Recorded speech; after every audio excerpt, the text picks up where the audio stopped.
Hey beautiful, I was gonna edit your video and send you some points that you could probably change to help your deadlift position, but I actually thought it might be better to just kind of like start over, push the refresh button so that you can kind of get an idea from the very beginning of what a good setup should look like, what it should feel like, and some different cues for your body to help make sure that you're keeping that position consistently throughout your deadlift reps. My dog's walking around. Okay, so like setup form, you look like you had your feet in the right position. Hip width is where you want your feet to be. Anything wider than that, and you're gonna typically like let your knees cave in, which you never wanna do. So feet narrow so that those knees can push out slightly. To learn the perfect, typically to learn the perfect form for kids and adults that I'm teaching, I teach them this thing called the catcher's position. So put my hands flat on my thighs and bring myself down like I'm playing softball and the ball's not in play, or I just got done with a really, really hard workout and I'm trying to catch my breath. From the side, this position, oh my gosh, I've been here a million times after a hard workout. My hands are resting on my knees. So from this position, you can see that my back is straight from my hips, shoulders to my head. My shins are vertical, and really importantly is I can feel all of the weight right now being drilled through the heels of my feet. So this is kind of where you want to find yourself in the very beginning, before you really pick up a weight or anything. If you can consistently get here with a flat back, you're going to set yourself up for some better success. Since the bar only ever goes down to about mid-shin, the next cue that I would do is just to tell you to bring your hands down to mid-shin. Now with this, I want to keep my shoulders back, and more importantly, I want to keep this angle of my back the entire way down. So I'm not going to lean forward to where this angle changes and now I'm like horizontal to the ground. Keeping that same angle right here with my back, I'm going to run my hands down my shins halfway, trying to keep that line going the same direction, and keeping that weight in my heels. As you can see, like my knees did not jut forward. My shins are still fairly vertical. My shoulders are back. I haven't like rounded them to reach further down towards the ground. My shoulders are still pulled back, scapula retracted, and all that weight is still in my heels. So once you kind of get the hang of getting to here, lowering down, back up, getting to here, lowering down. You can kind of make that more of a like single movement instead of segmenting it to knees to shins, just going straight down.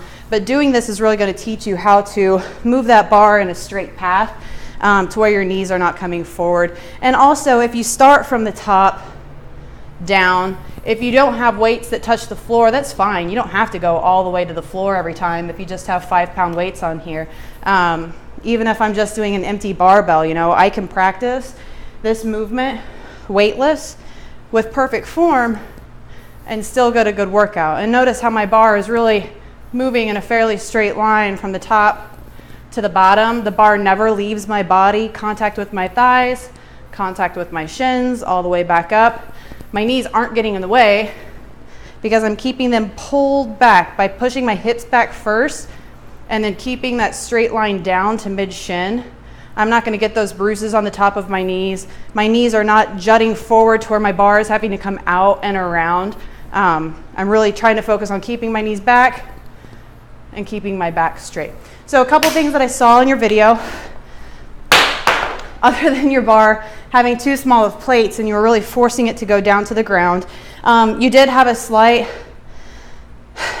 internal like flaring of the knees. So what I mean by that is whenever you're deadlifting, you really want to focus on kind of rotating those feet out. So if I'm standing with my feet ish together, I try to picture myself trying to tear a piece of paper with my toes by rotating outward with my hips. You should feel a lot of these muscles right here turn on like crazy when you do that. So my feet don't move, but I'm rotating my knees outward, and this all turns on. When you're squatting and when you're deadlifting, it's crazy important to have that feeling. So I'm in this position, I'm rotating those legs out, and now I'm gonna have a whole lot more power from my hips and my glutes to propel me back up whenever I'm lifting the deadlift. If I'm allowing myself to cave in, I'm completely turning off my butt.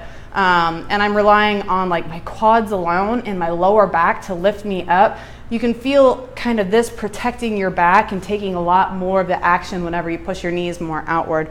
Your back was extremely rounded, and that could be because you were really focusing on trying to get that barbell to the floor. So one thing that I saw when you were at the top, trying to come back down, one of the very first things that you did, here I'll move closer, is you allowed your shoulders to rotate forward and pull you down to the ground. And rotating those shoulders forward starts this to be rounded, and sometimes that can be exactly what, you know, accelerates or creates the rounding of the lower back. So if you can keep your shoulders back and super strong at the top and keep that chest lifted, or that feeling of having a chest lifted all the way to the bottom, chances are you can correct a little bit of the curvature in your lower back. What else? Oh, so yeah, for shoulder position on the setup. So I taught you how to go from the top down, but then you really need to know how to go from the bottom up, since the bar usually starts on the floor. So my feet start hip width apart with my shoelaces directly under the barbell, and I'm going to bend down and grab the bar just outside the hip width, just like I just explained. So before I do anything, I always make sure that my shoulders are pulled back, and I can do this two ways. There's two good cues.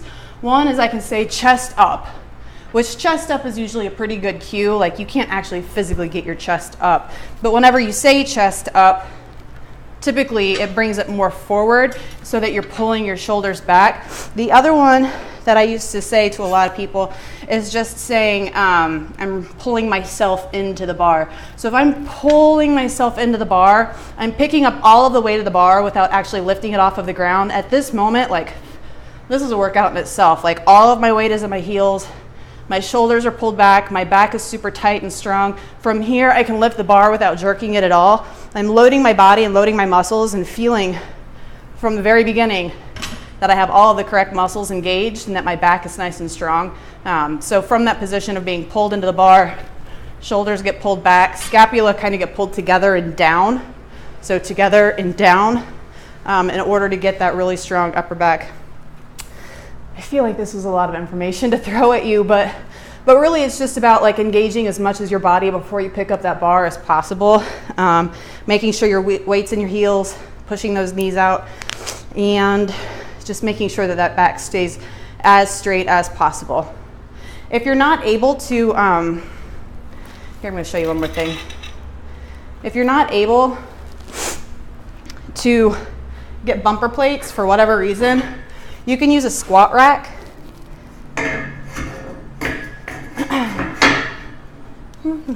Sorry, I should have had this ready, huh?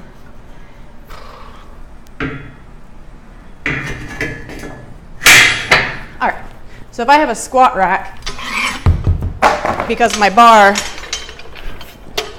doesn't set up at the right level, I could typically set it up low. So I'm in that position of that mid-shin bar position, and I can deadlift from here. That way, you're still getting that range of motion to the proper like startup position, and it kind of forces you to keep that barbell going in a straight path. You're going to know if you start jutting your knees forward too soon, because suddenly that bar isn't landing back on those J hooks or the squat rack where you set them up. So this is just an option for you if you're in the gym and the squat rack is available, that you can pick the bar up and down from this rack. So take another video. Let me see how it goes with a couple of those corrections. Just pulling the shoulders back, making sure that you do start from that mid-shin position, and keeping that barbell going in a straight line by pushing those knees back a little bit more, and getting those hips more engaged. Let me know how it goes.